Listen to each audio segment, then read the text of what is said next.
Good afternoon. Can I get a check to make sure that y'all can see the screen that says supporting student survivors of sexual violence in schools? Thanks. Thanks, everybody. All right. Supporting, what was it? Supporting student survivors of sexual violence. So I'm going to give everyone a quick roadmap, let you all know what we're going to do today, what to expect. So we're going to be talking about defining consent, sexual violence, and trauma.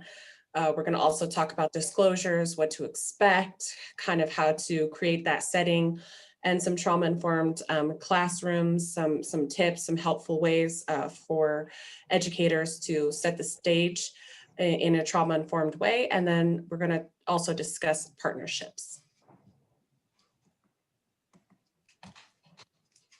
So I'm Gina Lopez. I am a Ute Mountain Ute, she, her pronouns. I'm also the Rural and Indigenous Community Specialist here with CICASA. And my name is Jenna. I use she and her pronouns. I'm the Sexual Assault Response Program Manager. And just a little bit about my background. Prior to my position here, I was managing a sexual violence prevention program in high schools. So I provided a 9-session program. Each session was 90 minutes each to high schoolers. I also did a 4-session program for 9th graders, and then I did a train the trainer for health teachers to implement the 9-session primary prevention programming. So that's the lens and the experience that I'm going to be bringing with me, as well as a history of working in the field of sexual violence for years before that as well, and after now.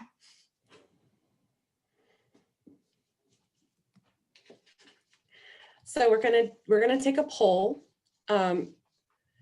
So have you ever had to make a mandated report?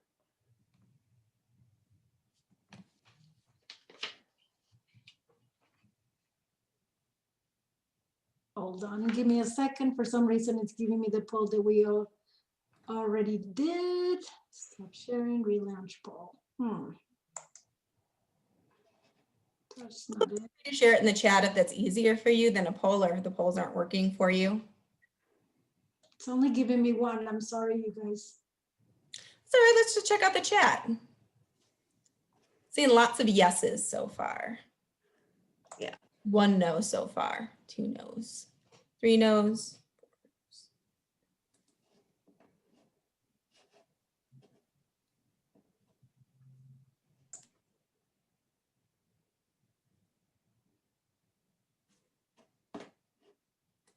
So I'd wager a guess that maybe 80% of folks in the chat box have had to make a mandated report at some point.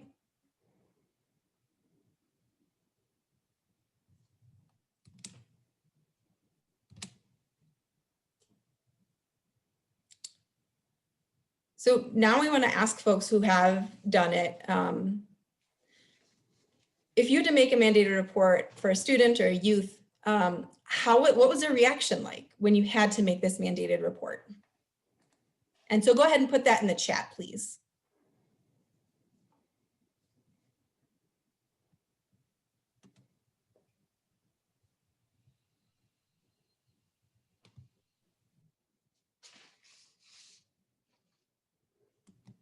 So Brandy, you're writing that the teenager who you had to make a report on felt some relief, fear of next steps, shame about parents knowing. I'm hearing that Marissa, you're saying one of the things that you did is you gave that person fair warning what was going to happen. That's great. We're going to talk all about how to do that. One of the people didn't want their parents to find out. So Darylyn, you're saying there's a range. Some people thank you for reporting and other people feel betrayed. Yep, every person's experience is unique. Afraid, uncertain, angry, scared, but supportive, nervous, but relieved.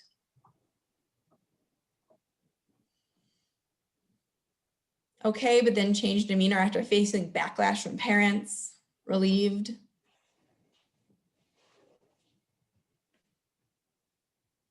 So it sounds like, there's a wide range, which makes sense. Every human is different in the way that they might react. What we're going to spend time talking about today is how to try and mitigate some of the feelings of betrayal and fear and uncertainty and anger, right? You're not going to be able to alleviate everything. You don't have all of that power, and you are a mandated reporter. And no matter how hard you try, some of those feelings are just going to come up because that's the way our system is at the time, with so many of adults who are available in supportive positions being mandated reporters. Okay, so we want to get on the same page with y'all. Just based on the poll, it seems like a lot of you are working in the field of sexual violence already. So I don't want to spend too much time on this, but what is consent?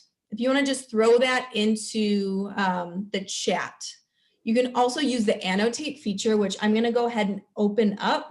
If you're like, oh, I'm not familiar with that, I don't know what that is, I'm not super comfortable. No worries. You can just throw it into the chat.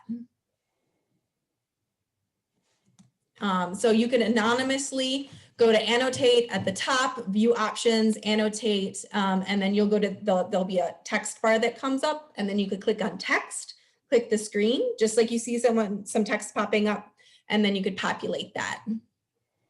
Mutual, I'm gonna make an assumption that might say mutual agreement with someone saying with the text. Oh, FRIES! Marissa, I loved using the FRIES acronym from Planned Parenthood when I did prevention education.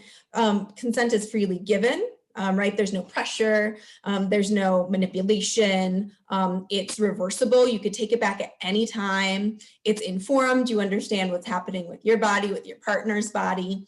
You understand what their relationship is.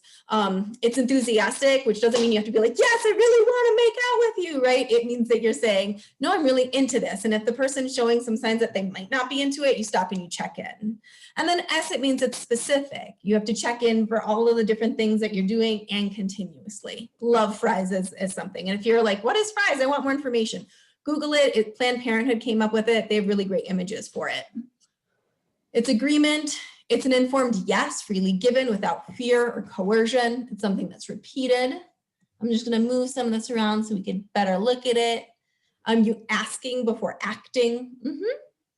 Asking or letting someone know what you are comfortable and with what you're not comfortable with. Boundaries. An informed yes that is freely given without fear or coercion.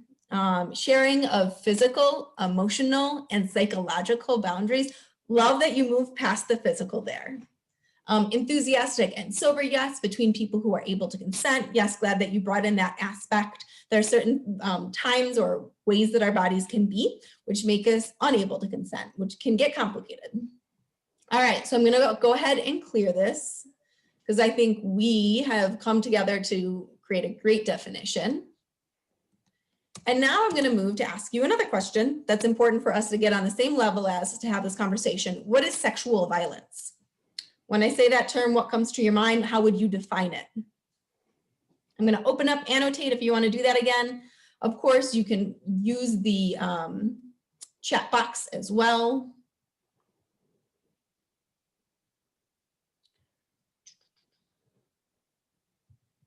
So sexual violence can have to do with force, and force can be physical force, physically holding someone down so that you can sexually do something that they don't want to do. But force and power can also have to do with using the force of pressure. And sometimes pressure can be through manipulation and coercion. If you don't do this with me, I'm going to tell people about this. I'm going to hurt you or your family in some way, shape, or form, and call DHS on your family. I'm going to send this photo that I have to other people. Lack of free will because of force, power, difference, and there can be power differences like a teacher and a student, a boss and their employee, or these power things can come from different identities that we hold to. Age, I think, is the most obvious one because it's legally bound, but I think it can also has to do with having power and privilege around sexual orientation and gender identity and so forth. Any unwanted sexual experience. Love that. It's so broad, and I love that because sexual violence isn't just physical, and a sexual experience can be something that has to do with texting. It can have to do with like photos. It can have to do with like jokes and ways that we talk about each other's body, like slut shaming. It can have, like, oppression is absolutely a part of it. It's a root cause of it. It can be verbal harassment, as someone put. Any form of sexual advancements, whether that be physical, emotional, that is unwanted and makes someone feel uncomfortable. Absolutely. All right, so I'm gonna go ahead and clear that because I feel like we've had a really good discussion around what is sexual violence. I feel like we've gotten on the same page for that. Let's turn it over to Gina to find out how often it happens. Yeah, so let's take a look at who we see sexual violence in. And let's definitely, take note of who we're talking about and how these things kind of, how they kind of get a little specific, and who are we thinking about, and then also kind of what our stats show us. So we see the percentages, and these are probably graphics you all are familiar with, but again, we're just wanting to bring your attention to specifically around who we're seeing this in, and maybe who we're leaving out according to our assumptions. So 35% women raped as adults, not raped as a minor, 10%. And then we noticed that 35% of women who were raped as minors were also raped as adults, compared to 10% of women who were not raped as minors and were raped as adults. And then when we look at men, 45% of them were made to penetrate as minors, and were also made to penetrate as adults, compared to 4% of men who were not made to penetrate as minors and were made to penetrate as adults. So we see this correlation between what happens as minors and how that can show up as adults.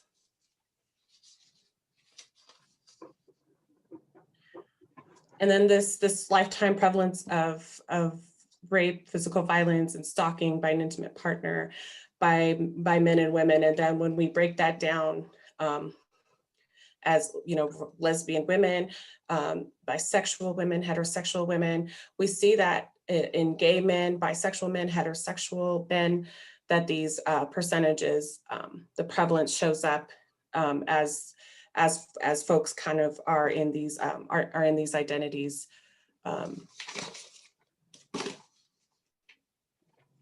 Sorry, my screen is freezing up on me. Gina, just let me know if you're freezing up and you need me to tell you where we're at, or take this slide. Go ahead, Jenna. I'm losing my connection. Okay. And just let me know when you're back online. So Okay. We see that young people experience sexual violence at higher rates. We see that bisexual people have experienced sexual violence at higher rates, as well as so both men and women. And then what we didn't see when we looked at sexual orientation is that transgender people experience sexual violence at very high rates as well. This slide is showing us that women of color experience rape at high rates. So we see that multiracial women, Alaskan Indian, Alaskan Native women, Indigenous women experience very high rates of sexual violence when you compare that to white women. So we know that this sexual violence is disproportionately experienced by young people. And then when we look at that intersectionally with other identities that are marginalized, when that's race, sexual orientation, gender identity, we can see that people who hold oppressed identities experience sexual violence at higher rates. And that's true as well for people with disabilities. So 7 times the rate people with disabilities experience it than other people. And so we really need to be thinking about this. Who do we really need to be making our services, the way we teach, accessible to those people who are especially marginalized in our society?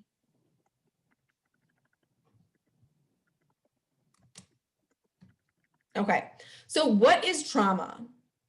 This is a very general question as well. So go ahead, why don't we just skip annotate this time to save us on time, and throw some things in the chat. What do you think of when I say trauma?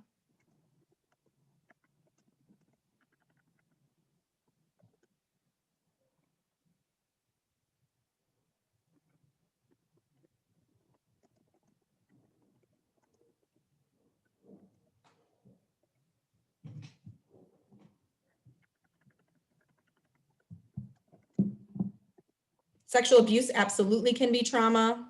All right, let's go ahead and move forward just for the sake of time.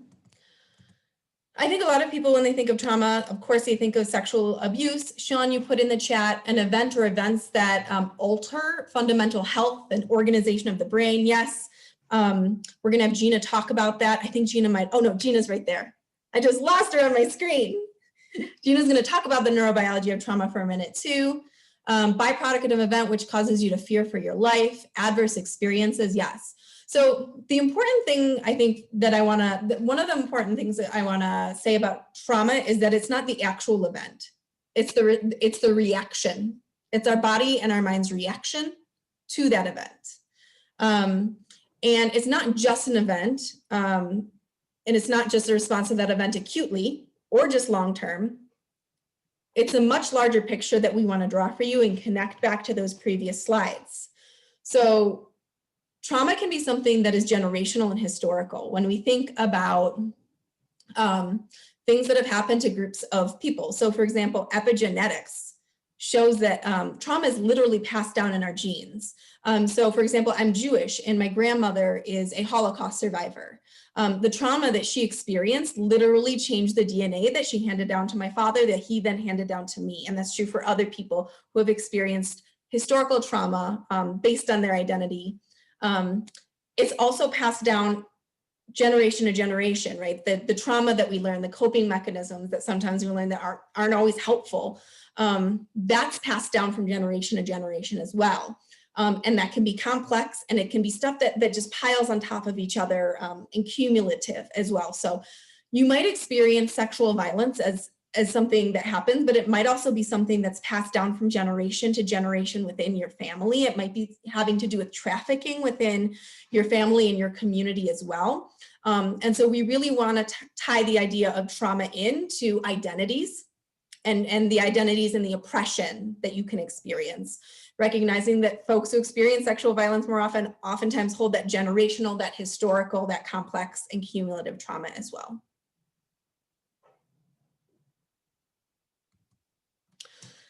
So, question now. For those of you who are working in, we're working in classrooms of some shape or form, whatever you might do. How have you seen trauma show up in students in the classroom? So go ahead and put that in the chat box. How might students act when they're experiencing or re-experiencing trauma in the classroom? All right. I am seeing mental health challenges, which can include depression, anxiety, behavioral like acting out, disassociation. They could be shut down, absolutely putting their head down, not wanting to participate. Scared when they think the teacher is upset. Absolutely, they get triggered when they see someone else getting upset, so then they have a hard time focusing. Distracted, difficulty with executive functioning, absenteeism, not showing up, disengagement, outbursts, using substances, disassociation, anger. They're not able to integrate information into their memory. There could be lots of mixed emotions, laughing and crying, hyper or hypoactivation, as we were saying before, acting out or shutting down, and then inability to self-regulate with emotions. All of those things, right? So we just listed like a huge long list. And the main thing I just want to make the point of is that every single person's trauma is unique and thus can show up in a very unique way. That can be flat, right? And unattached and shut down, as folks were saying. It could be on guard, hypervigilant, and like super responsive and nervous, especially when they see someone else getting elevated. Nervous. Basically, it's any behavior change. I think that's just the most important thing to look for. That can, like other folks said, be absences, lack of participation, isolation, huge change in or drop in grades. And one of the things I also want to name that this alone could be a whole presentation, but how trauma is going to show up and how we interpret trauma is all going to be through cultural lenses and our own experiences. So that can depend on our identities and our previous experiences with that. And we all have different lenses. Every single one of us in these little boxes in Zoom, we all have biases because we're humans, and that's the reality of being a human being. Yeah, definitely. And And also, Jenna, just to add, when we think about all of these things that we see show up and in the school setting with students, kind of what that might translate to as the adults in the classroom, right? That this can look like, disruption. This can look like, this can look like misbehavior in the sense that we must apply some punitive reaction to it. There must be some punishment to this because, again, like that's also, I think, a cultural norm for us, is to see these kinds of behaviors and apply, like we've got to quickly react and put this young person back on some good behavior. But just kind of thinking about where these things might be coming from. So we also know that trauma in the brain,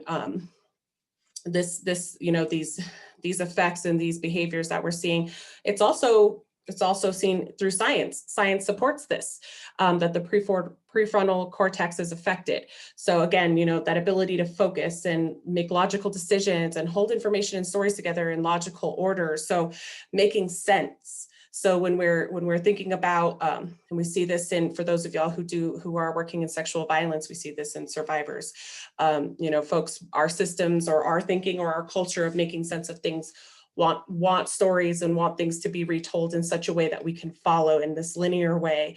And that if it doesn't, we kind of apply some questions to that or doubt. So just kind of, again, bringing that around to students, that is also very real in these situations.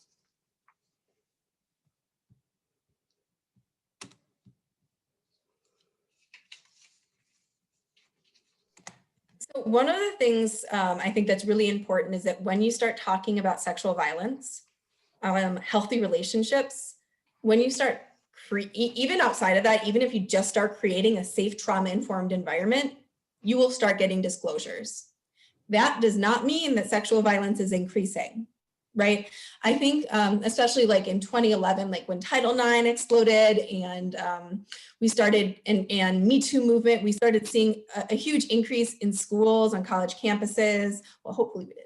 And that's not because more sexual violence was happening. It's because it's been happening and people are starting to finally feel like they could come forward and get support. So I think it's really important to recognize if you build it, they will come, and to be prepared, right? Because we need to have the capacity to respond to those folks who are coming forward to disclose. If we say, we're ready, come and talk to us, but then we're like, oh, wait, I'm not actually ready. Wait, we don't have the capacity. Wait, I don't know about this. Then we're promising them something that we can't have. So first we need to do the very basic steps of learning what it means to create a trauma-informed environment, learning how to take a disclosure, learning your roles and responsibilities in terms of mandated reporting, confidentiality, how to talk about all of that before we actually say, hey, come to me. Because then we could just be doing more harm and more damage. And that's where those feelings of betrayal oftentimes can come in, like I saw in the chat earlier. And Gina, I see you nodding your head. Please just interrupt me if you have anything to say. I'm going to try and look at the box, your box too, to see if you have anything. Got it. Okay. So how do we handle disclosures in a school setting? Oh, I think this can be applying outside of a school setting too, but this is what we're talking about. First, be transparent, be real. Youth can read through you. I think oftentimes we think we really have to be protective of youth. And so we don't tell them the full honest truth. And we're afraid that like we might not be able to give them everything that they need. So sometimes we're not completely upfront with things, and that's harmful. That's more traumatizing. We need to be transparent as much as we possibly can and upfront. And that's about what our role is with mandated reporting. That's about what could happen if you make a report. That's about, there is going to be a lot of uncertainty, and that's hard to hold. And it's about what you do and don't know, right? Even though you might have taken a 1-hour course as a teacher to tell you about your mandated reporting requirements, you might not remember, and you might get a disclosure, and they might ask you questions. And if you do not know the answer, be honest. I think going along with that, what's really important is never make promises that you can't keep. I remember sitting with a student and a school counselor, and the school counselor said, I promise you, you're going to be okay. You're not going to have to go to school with this person anymore. The first time that they sat with the student without ever even hearing the story. And the counselor came from good intentions. She herself was triggered because she was a survivor, and nothing could happen. So she just promised something that she couldn't keep at all, right? And that's more betrayal. That's more trauma for that student. So never make a promise you can't keep. And give as many options to youth as are available. And I think if you're an advocate, you're very familiar with this concept. One of the things to keep in mind is that when somebody is under the age of 18, they have less options. The fact that almost every single person who's an adult in their life in a school is a mandated reporter makes things really limiting for them. Because for a lot of people, they don't want anyone to find out. They want support, but they don't necessarily want folks to find out. They don't necessarily want to engage in the criminal justice system. They don't have that choice. So I think it is really important for us to be very clear about what our roles are, give them options. There are peer-based lines that folks can, that youth can go to. Youth can call in a support line and not say how old you are. They can say, hey, this happened to my friend, or here's a hypothetical, or not give any identifying information. I'll give them those options. I know that people are very hesitant because they say, no, if a person's in an abusive situation or has been hurt, I want them to get help. I hear that, I understand that, and we need to still give them power in their choice. Even though they're a minor, they still deserve to have some choice and power into what happens to them, because the harm of sexual violence takes all of our power and control away from us. And then oftentimes the systems that we engage in do the same exact things. So within the power that we can, that we have, let's give them those options.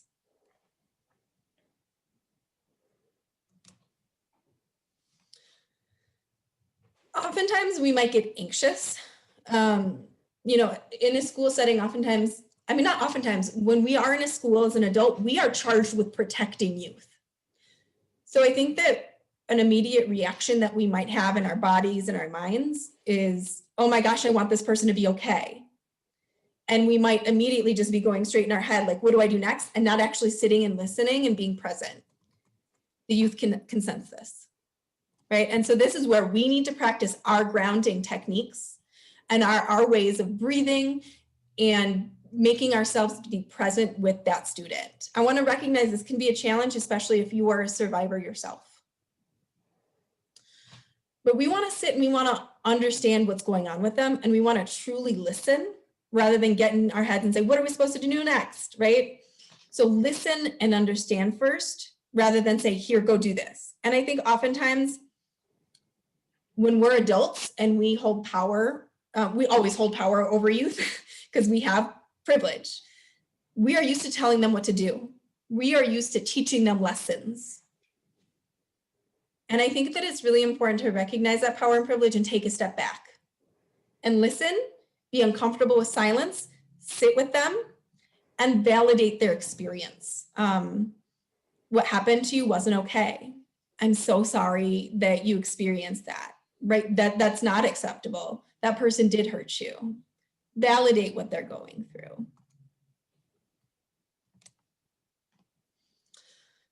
Also, let them define their experiences. Don't push labels, right? I feel like we in our field of sexual violence, domestic violence, have lots of debates over whether the word survivor or victim is the right term. There's no right term because we're not a monolith. Survivors are not monoliths. Everybody might feel something different, and someone might never talk about themselves in terms of survivor or victim, or even use the word rape or sexual assault for their experience, even though the law might codify it that way.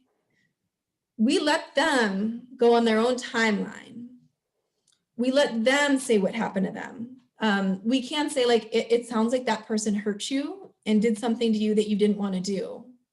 You can even say, like, sometimes people can define that as sexual assault and sense their reaction. Then you might want to pedal it back if that's not something that they're comfortable with. But you can say, like, this is how sometimes people can define it, but you get to define it for yourself.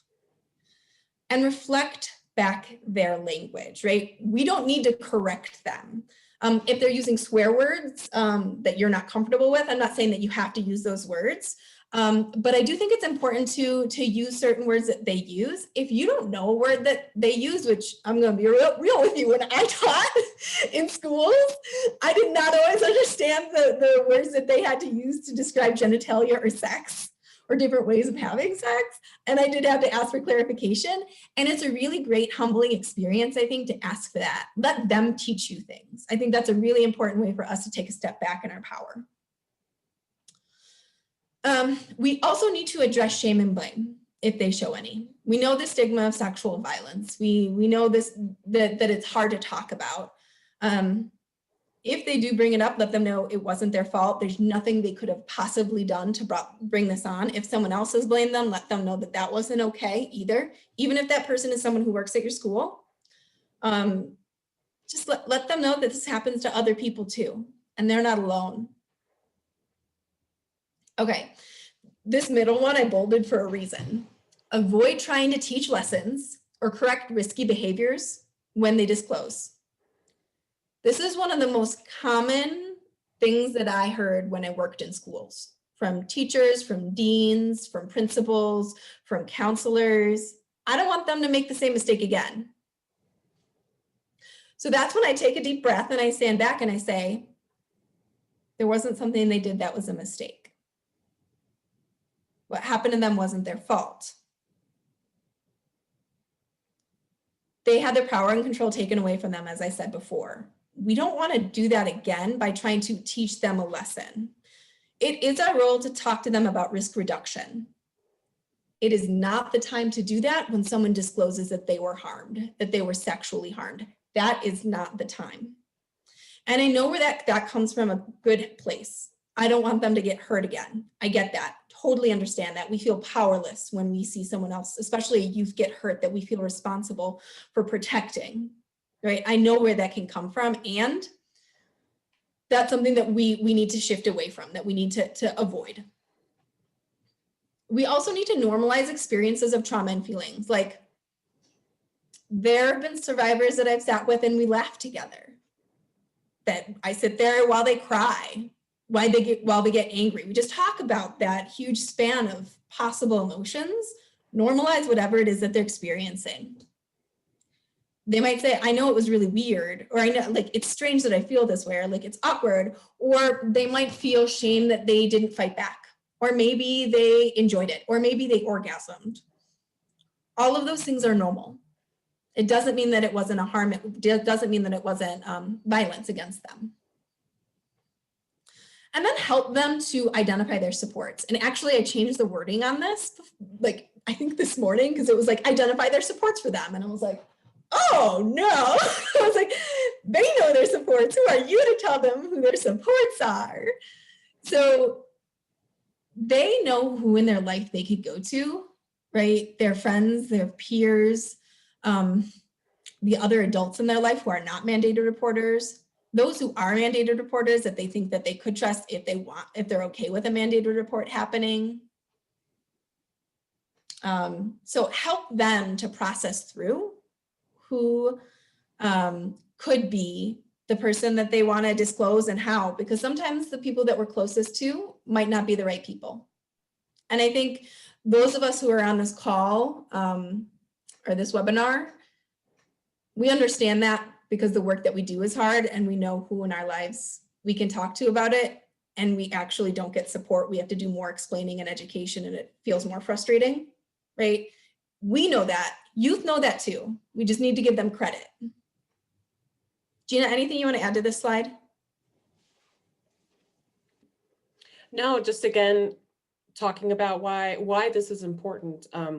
Again, you know, trying to work to set the stage, a supportive stage around this, because what we also know in this work is the secrecy and how that impacts sexual violence. And when we think about that prevalence slides that we saw.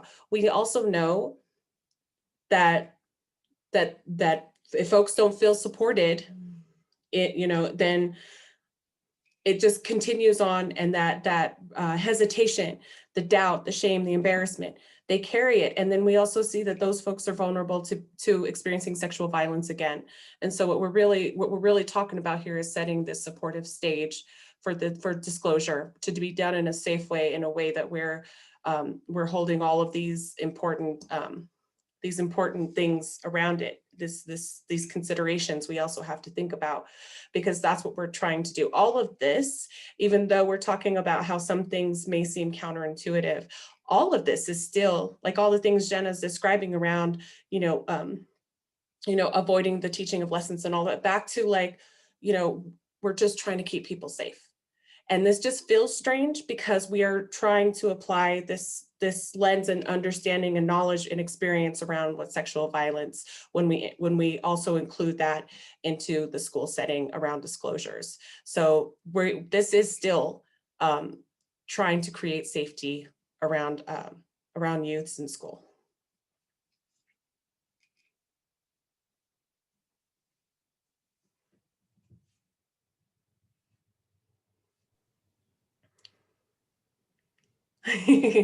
So this was something I kind of thought would be helpful to folks, which is role playing. We do this a lot in advocacy training scenario. So we're, scenarios, we pull that, just kind of helps us get used to the uncomfortableness and the doubts and, kind of the things we were talking about.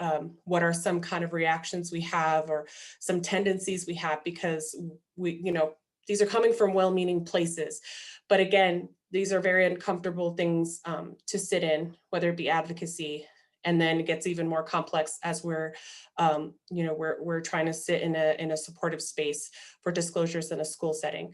So the best possible way to do this, so that we are not, we're not making mistakes that are furthering harm or making it harder or more difficult for disclosures to happen in a safe and supported way, is to practice. Do role playing, do scenario work with your coworkers, with other educators, make some time and try that out.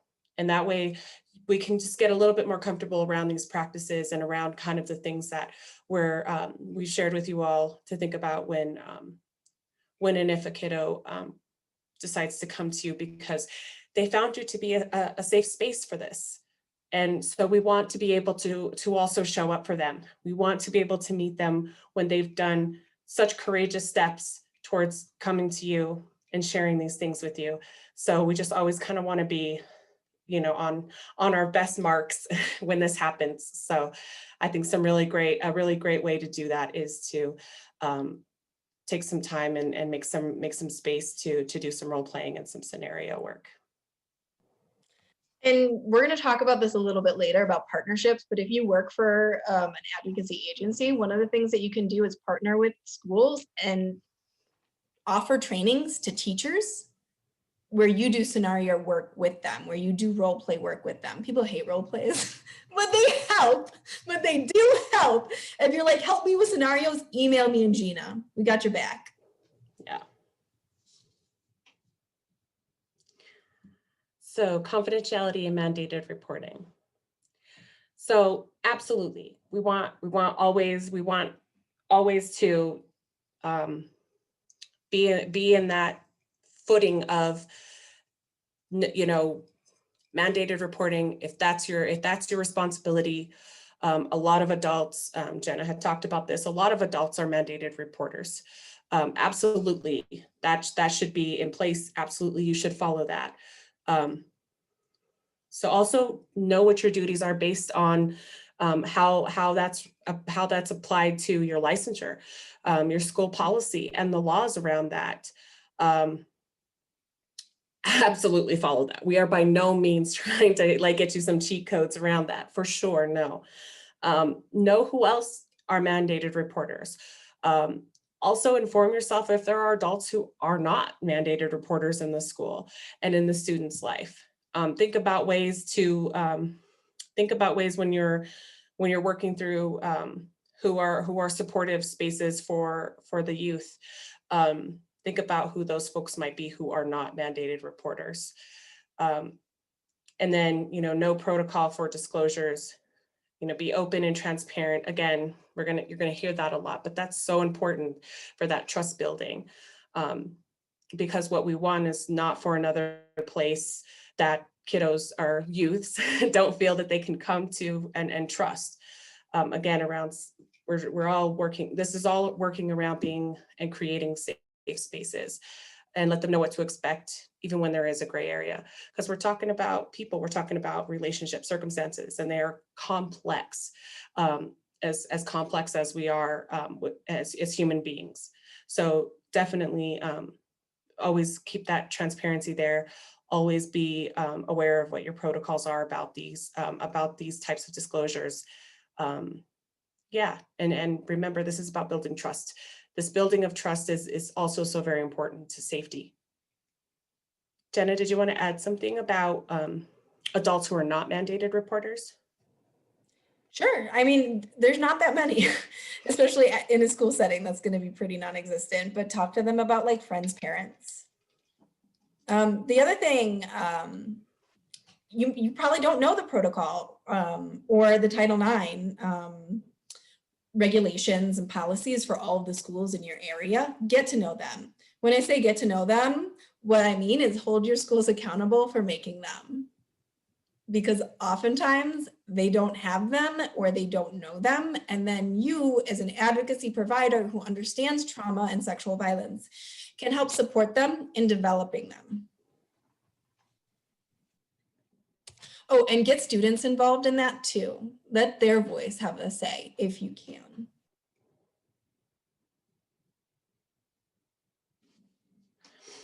So again, let the students know what your duties are when you first meet your class and when you talk about sensitive topics. And then again, often, always be, again, transparent, upfront, honest. These are my duties. Again, just kind of going back to around agency. We know youths don't have agency. So again, a part of the trust building. Always, when you first meet them, do it every time the opportunity arises, and especially when you're about to introduce some sensitive topics in the classroom.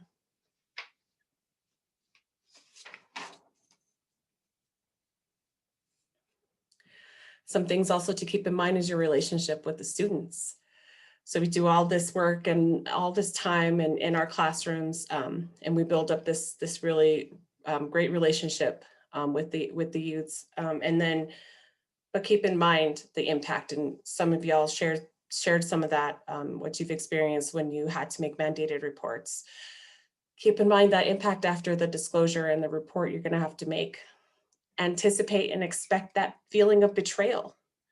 And again, we're gonna keep kind of kind of putting this in there about remembering that youth, they lack agency and power. And we talked about sexual violence, the definitions, and we know that power and agency are definitely connected with that. So again, kind of thinking about re-victimization, thinking about triggering and all of that all will come into play to expect that. And which is why, again, the practice can be so very helpful.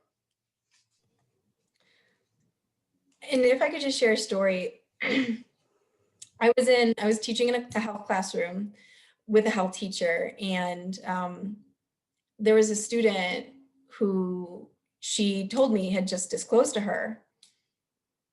And I asked her about mandated reporting because she's a teacher, and so she's a mandated reporter, and she goes, oh no, because that's a student who doesn't come to school often. The student obviously has trauma and is experiencing issues. And she said, if I make a mandated report, this kid's never coming back to my class. I don't know if this kid's ever coming back to school. So she was in the moment with the student and not thinking about the responsibilities. And she knew the consequence of having to make a report and the experience of betrayal, and that youth would likely never be coming back to her classroom, maybe not even back to school, which is why it's so important. We even interrupt, right? We interrupt. Hey, I just want to remind you, I'm here for you. I want to listen to this, but I need you to know this too, right?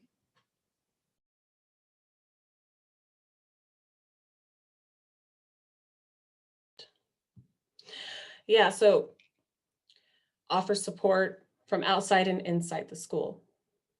However that looks, again, let the student inform you about what that looks like for them. Listen, allow for as many options as possible within the restrictions, right? So those of us who work in the sexual violence field, you know, we're all about the options, but in this case, think about within those boundaries of, because now we're talking about youths and we're talking about classrooms. And then whenever possible, as Jenna mentioned, you know, be an advocate with that trauma-informed lens when and if you are you're able to be a part of discussions around policies and protocol at your school about disclosures and mandated reporting.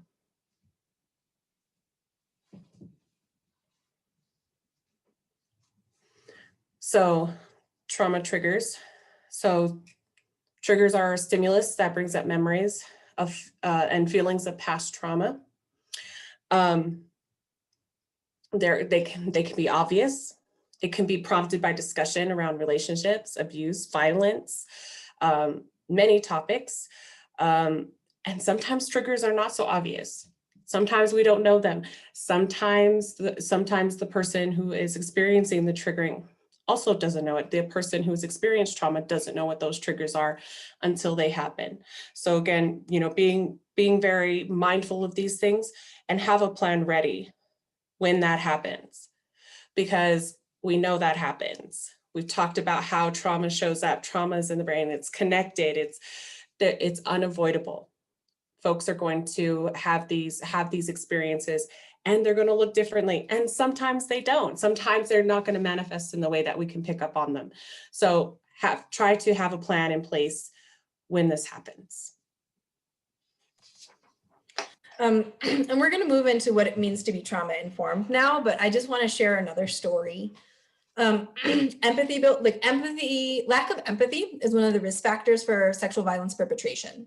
So one of the things I did in sexual violence prevention classes was empathy building activities. So one of the things that I did my first year teaching was an activity was imagine certain things in your life that are really important to you and then not having them anymore in the same way because maybe that person doesn't believe you or that was a place that you were sexually assaulted. So one of the questions was, who do you think is the person that you're closest to that you can trust? And they write this down. And then we take it away and we say, you no longer have that person in your life in the same way because maybe that person doesn't believe you, or maybe that was the person who hurt you. One of my students, he got really upset and he said, no, you're not going to take that away from me. And like, he raised his voice and he got really agitated. And the activity I found wasn't actually that trauma informed because what it did is it triggered him, the idea of losing his mom. And so I think it's really important in some of the activities that we're doing. Sometimes we learn that they can be triggering too when we're trying to build empathy, and it's trying to find a balance. And we're always going to trigger people, right? No matter what we do, because there's always going to be the things that are unknown. No matter what, you will trigger people. And one of the things as people who are going to be in classrooms that we need to get over to a certain extent is that we are going to have to do that. What we're going to try and do the best when we talk about what it means to be trauma informed is to mitigate that as much as we can. So we're going to talk about how to do that.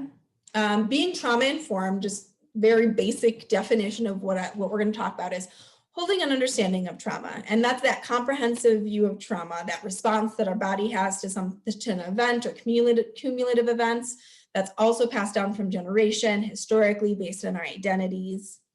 And so it's understanding what is trauma, but then understanding how it can affect people. Our goals when we're being trauma informed in a classroom is to, number one, mitigate trauma. So like I said, we want to make sure that the things that we do aren't doing more harm, aren't causing more trauma. we want to increase a sense of safety. So there's a lot of times, how many of y'all use group agreements? And oftentimes we say like confidentiality, let's create a safe space. And I'm using quotes for safe space because I think it's a controversial way to talk about spaces. Some people are like, there's no way to create a safe space because we're going to do things that hurt each other because we're humans. We're going to say things that might be offensive even if we don't mean it. So creating a safe space or promising confidentiality when that's not something that we can always do because we can't control what other people say. We just have to try the best that we can. So trying to increase a sense of safety. Trying to figure out what make people feel safe. So asking your students, we're going to talk about group agreements, but asking your students to contribute to your group agreements, revisiting them all the time, keeping an anonymous feedback box, which we're also going to talk about in the back to say, what else can we do to try and make this place, this room, this space that we're in, that we're sharing, a place where we can have these difficult discussions. And like things that I've got, I use the heck out of my anonymous question box. And some of the things people are like, I don't like it when you use these words, or this phrase really bothers me. And I just so appreciate that feedback. So create a culture where students can seek support from trusted adults that are educated in trauma, that understand it. So that has to do with us educating ourselves around trauma and educating ourselves around what it means to be trauma informed, which is what we're doing here today. The other goal is to provide a better chance for students to learn and to function to the best of their abilities within a classroom, right? When we think about Title IX, that is what Title IX says, right? We need our kids to be able to learn, and they can't learn if they're experiencing trauma and harm and they're getting triggered in class, and if they don't have a safe space.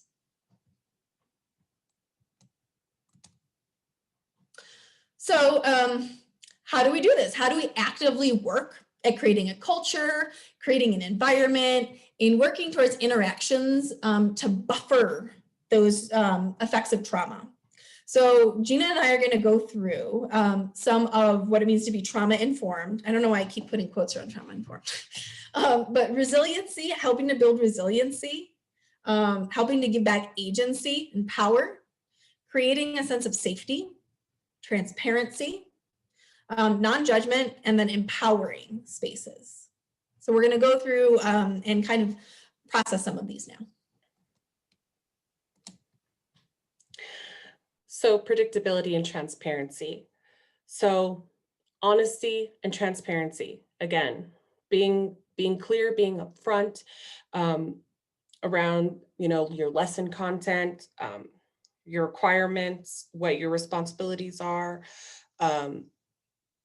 those expectations ahead of time and right beforehand. So maybe you let the classroom know last week we're going to talk about or discuss sexual violence. And then here we are on the day of, and maybe one of the students decides, I'm not comfortable. I don't want to, again, so we know this about consent. So do that check-in again right beforehand and allow for folks to back out of that. Hold boundaries compassionately, firmly, consistently. Again, empowering agency. Set the group agreements that the classroom helped build. The classroom helped invest in this, and they're all, they've all helped create it, so they've all bought into it. So make sure that everyone is complying with them, including yourself as the adult in the classroom. Don't just set these up but that doesn't apply to me. That has to be consistent across the board. Absolutely. One of the ways that I did this, so like I said, we had a 9-session curriculum. We got like a lot of time in health class, which was awesome. So within those 9 sessions, we had some things that might be like a little less triggering depending on who you are, right? And some things that like we knew were going to be a lot more triggering. So one of those was about victim blaming. And so it was addressing what is victim blaming and why is it harmful? And it was going to elicit some victim blaming thoughts so that we could address them. And the other part of it was empathy building. And so we read Chanel Miller, the person who experienced sexual violence by Brock Turner on the Stanford campus. So we did a read around. We got together in a circle and I highlighted different sections from part of her victim impact statement. and we had the students read it. Very impactful, very triggering too. One of the things that we did is in every classroom, we had the week, like week 1, what is that week and what is that topic? And it was posted on the wall. The week before, I would say, here's what we're talking about next topic. Remember, if this isn't going to be a healthy place for you to be, talk to your teacher about where else you can be. And I asked the teacher, even though if it wasn't going to be there the day before, I asked the teacher to remind them tomorrow, here's what's coming, right? So many reminders around what is going to be coming up. Remember, if this isn't a safe space, go to the bathroom, do what you need to do, take care of yourself. Always like remind them when it's coming, like ad nauseum.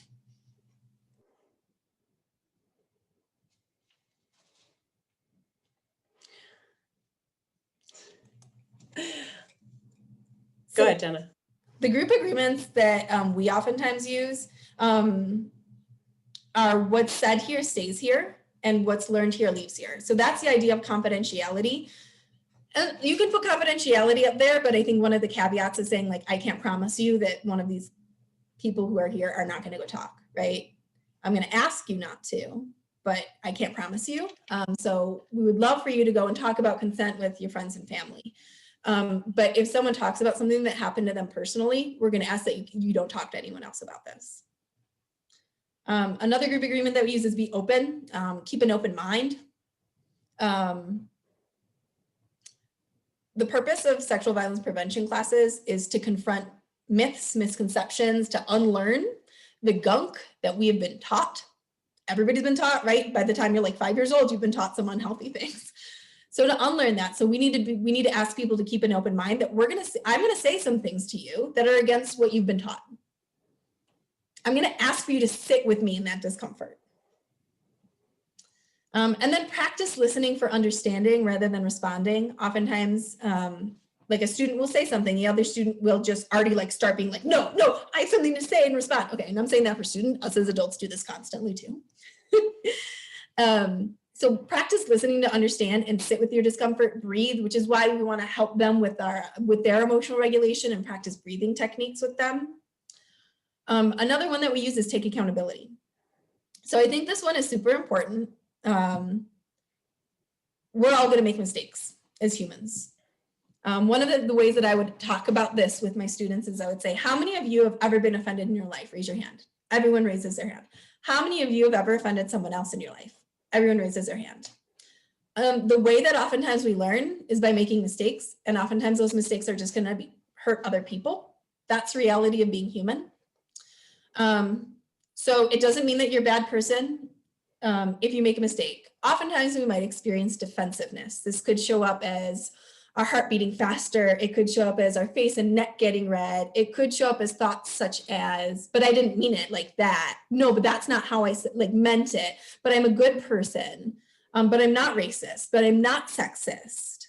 That's defensiveness. And that's just sometimes how our bodies respond. And we need to train ourselves out of that towards resiliency to the shame, right? That's our shame showing up. And our shame sometimes tells us, no, you're wrong, I'm not wrong, right? So what we want to try and do is create a practice for ourselves and help our students to create this practice of saying, oh, I said something that was harmful, even if I don't understand that it was harmful yet, but I'm just going to say is, okay, I get it, I'm sorry I hurt you, and take accountability and reflect on that. If we are struggling to understand why something that we said is harmful, one of the things that we can do is say like, I'm sorry that what I said was harmful. Would you be open to expanding more on that? And if someone says no, which is their right, that's what our job is as teachers, to help them to understand that.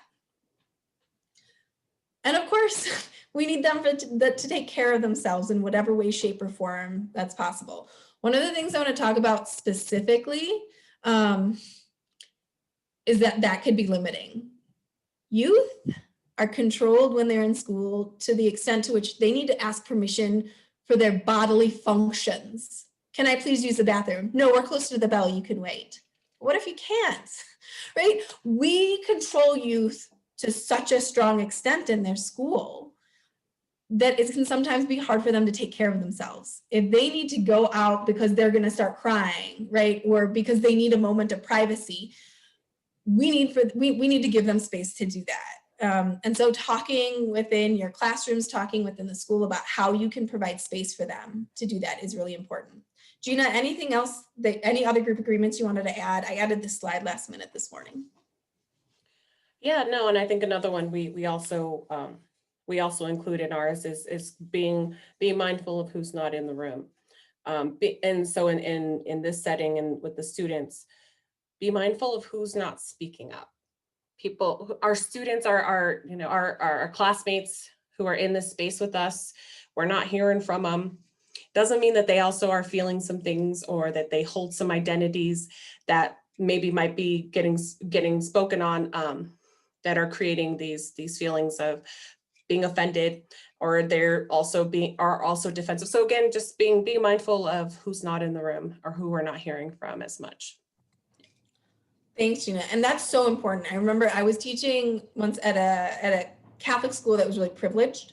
And there were a lot of white students who had a lot of money, a lot of privilege. And it was a really hard place to do anti-racism, anti-sexism, anti-homophobia classes, because it was extremely vocal. And this group of boys, white boys who held a lot of power and privilege in the class as well as in the school, silenced other people. So Gina, I so appreciate you bringing that up. One of the ways that I handled that is I said, I'm going to name what I'm seeing happening. You're not practicing an open mind, and you're immediately responding to shut down the conversation and not allowing for other voices to come forward. And that's concerning to me. And we also shouldn't force anyone to participate ever, right? Especially folks who are being targeted and marginalized by others.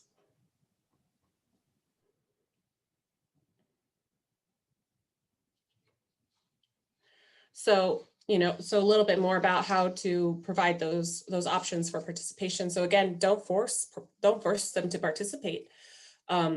Keeping again in mind that trauma-informed understanding of how folks can be impacted by participating in some types of topics.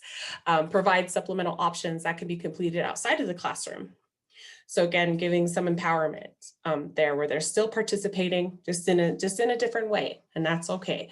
Provide options for passing on the participation and options for exiting the class, like Jenna had mentioned.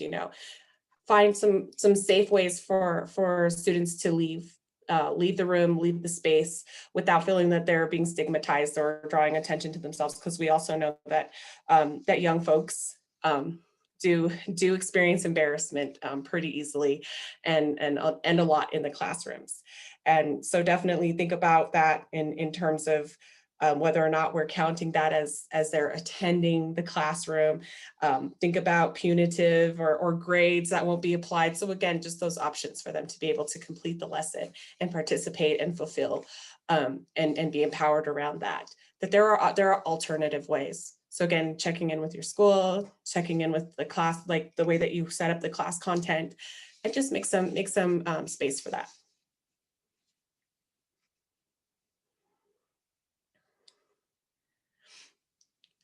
So be aware of your biases, because we all have them, right? Avoid shame-based and fear-based teaching. We know we see that a lot. So think about more empowerment. Normalize questions that are going to come from students. Normalize those experiences. Again, validating those experiences. When and not if there is a transgression, by students that are going to, as Jenna had mentioned, that's going to happen. So, think about what that's going to look like and how you're going to make sure that everybody is going to be held accountable, and do so with compassion. And again, we're all learning, we're going to make mistakes, and that they're normal. So also normalizing mistakes.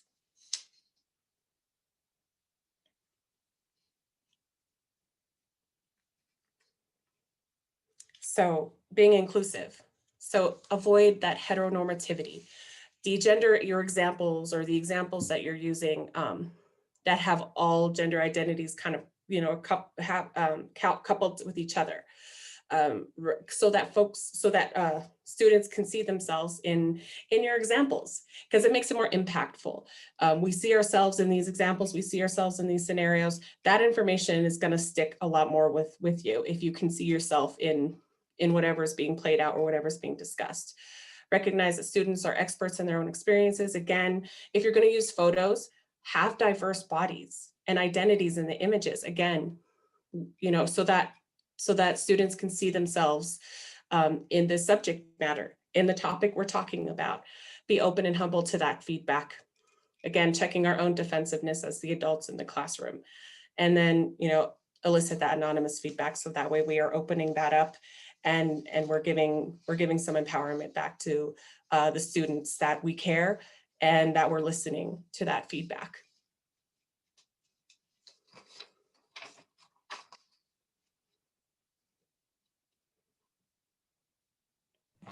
Sorry. So just one of the things I want to share in terms of avoiding heteronormativity in your scenarios that you're doing, you can either use names so that you could try and be inclusive of names from different cultures, as well as like names of people that you would assume would be same gender identities. The other thing that I did is like apple and orange and pear and banana, right? I tried like AA, or A is dating B. That got really confusing and messy.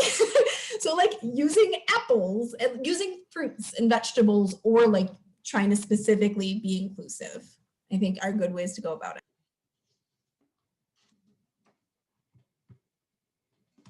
All right, so we're gonna get you in breakout groups. And I'm gonna go back to the original slide that we had to talk about resiliency, agency, safety, transparency, non-judgment, and empowerment, what's up on the screen right now.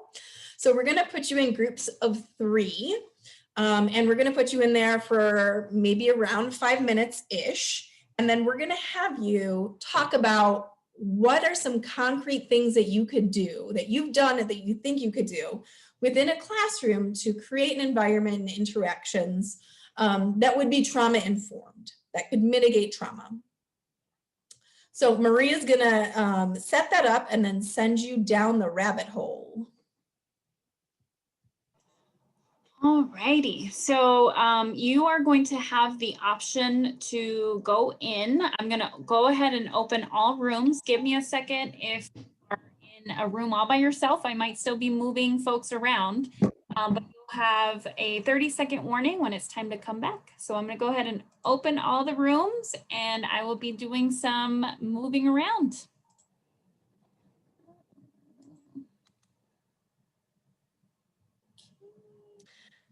Maria, does it automatically stop sharing and I have to start sharing again? Yep. Yeah, thanks. Uh-huh.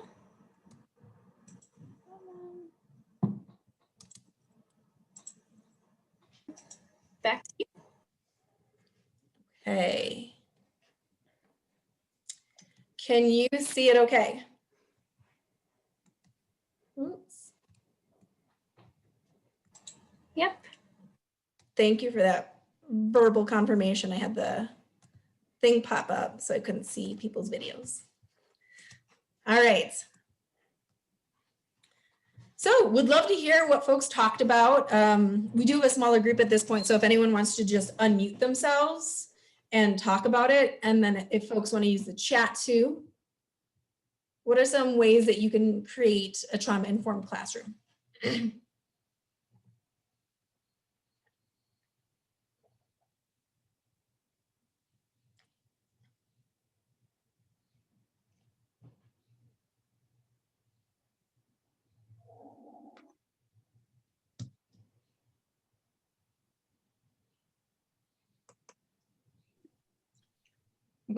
I'll go ahead. We didn't get super far in our group because of course we were introducing ourselves and talking about the difficulty of relationship building, whether you were in person and virtual. And you know, and it's been difficult to get into schools and to get in front of kids.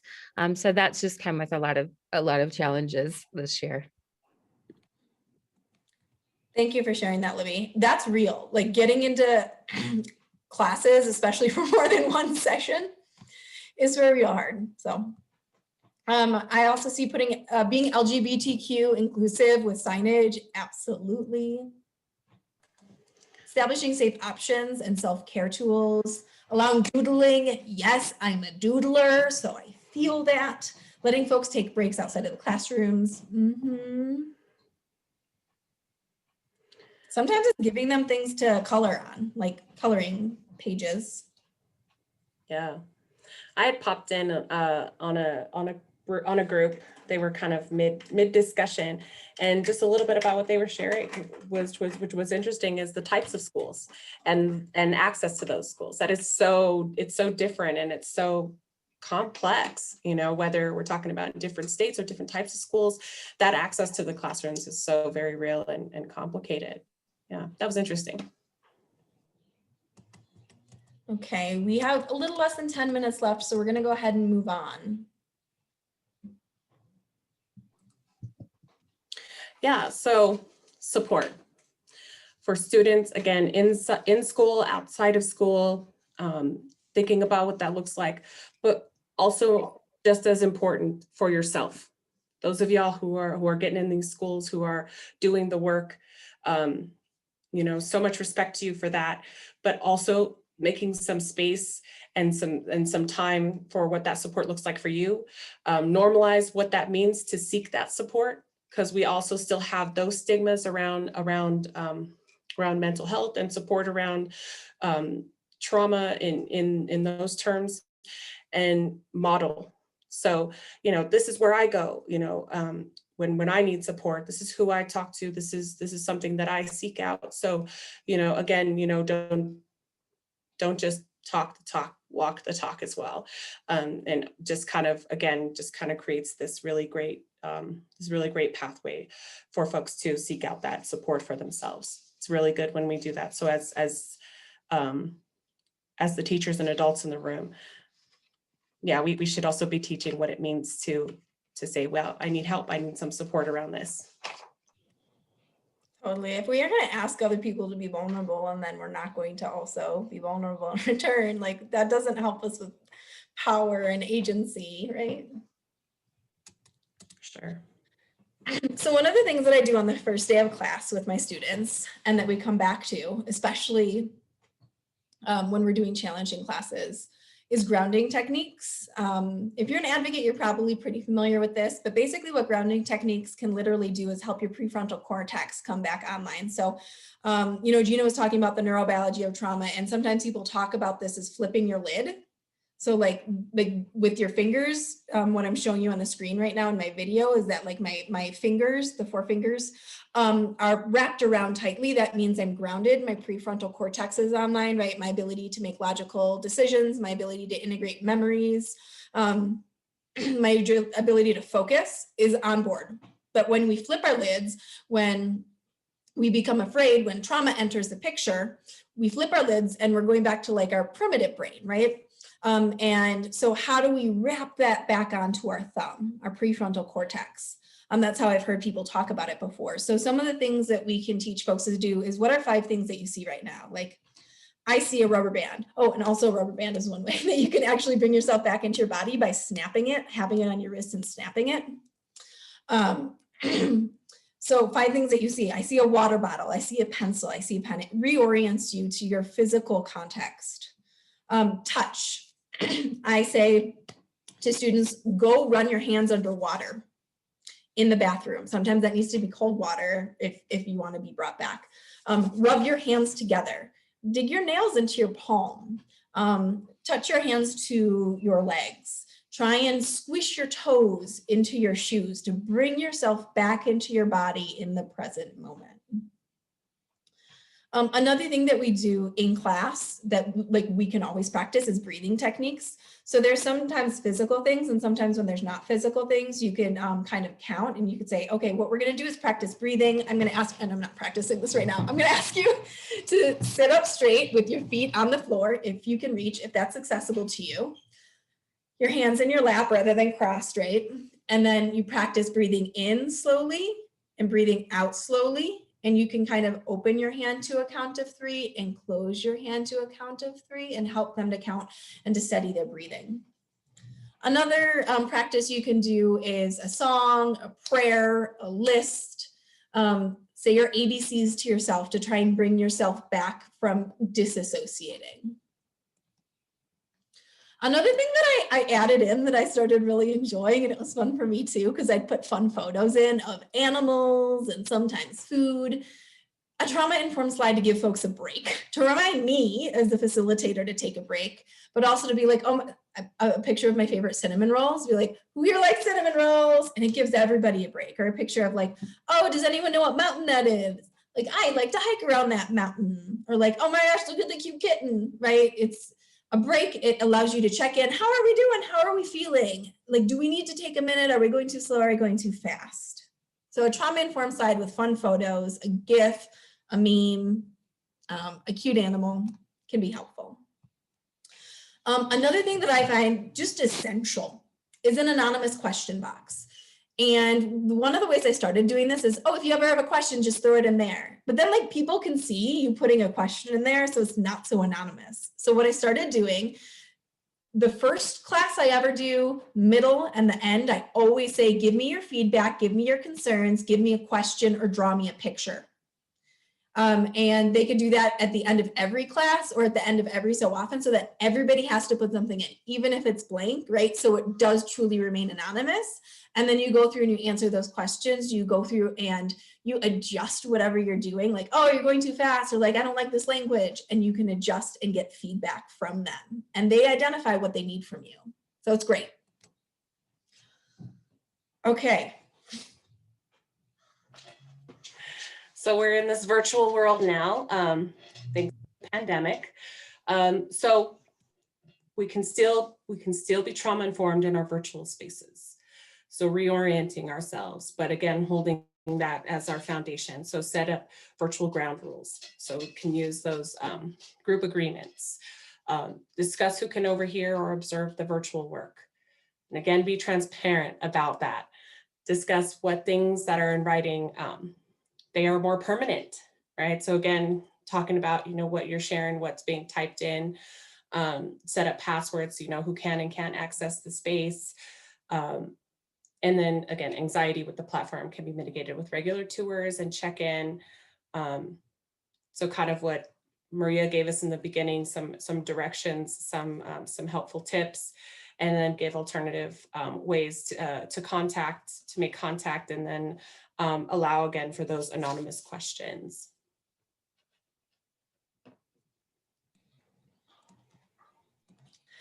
So partnerships between schools and confidentiality and confidential advocacy agencies, super important. And oftentimes we don't feel like we have the capacity to do this. Working with your sexual assault response team to get schools involved can be really helpful if you could get them to show up, whether that's a counselor, a teacher, an administrator, whoever, but you can develop those protocols with them, post around schools and on media. Explaining what an advocate's role is and how they can anonymously contact you. Even hosting office hours. So in Portland, and I want to recognize time and apologize that we're going over a little bit. We'll be here and stick with you. We just have 2 more slides after this. So in Portland, what we were actually working on when I was in Portland, Oregon doing this is the school actually hosted advocates to have office hours there. So students could go in and talk to them during office hours. You could do prevention, education, and outreach and awareness around sexual violence. Safety planning is also something that you want to do with your students. Always remember that it's something that should be driven by the survivor. So help them to identify resources, available supports, like we've talked about, who they could call with safety words or phrases if something is going wrong and what they could do. And we definitely don't have time for a scenario because we are at time. So now Gina, are you okay to stay a little after and answer questions? I sure am. Okay, great. For folks who can't, we are recording this. So any questions, throw them at us.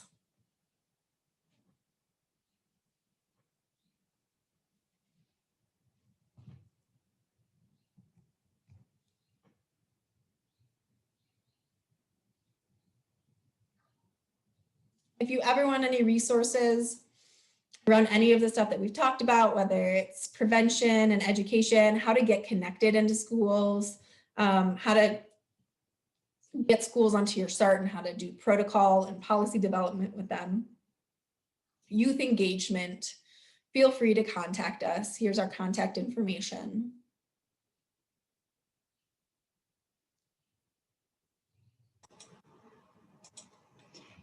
Great. Well, thanks folks for sticking around. Feel free to type in the chat box as I'm chatting any questions you have, or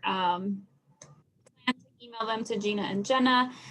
Just wanted to say thank you both so much for sharing this time with us this afternoon. Really great information. Already starting to get some great feedback in the chat box. So I want to thank you both. Any questions that you don't have, that haven't been answered or that come up for you later, please do feel free to follow up with any of us, any three of us. I can get the questions over to Jenna and Gina as well. Look out for a follow-up email here pretty soon. It will have a survey link. That's very appreciated if you complete that survey. You'll also have Gina and Jenna's email information in that. You'll have a copy of the slide deck as well. So keep an eye out for that. I hope you join us for our next webinar. We have quite a few this month, but the one coming up is on May 12th at 10:30 a.m. Speaking of confidentiality, we're going to have the address confidentiality program come out and talk about making confidentiality work for survivors. So keep an eye out for that. We hope to see you there. Again, please do fill out that survey, and thank you all for being here and hanging in there with us. And we'll see you next time. Thanks, folks.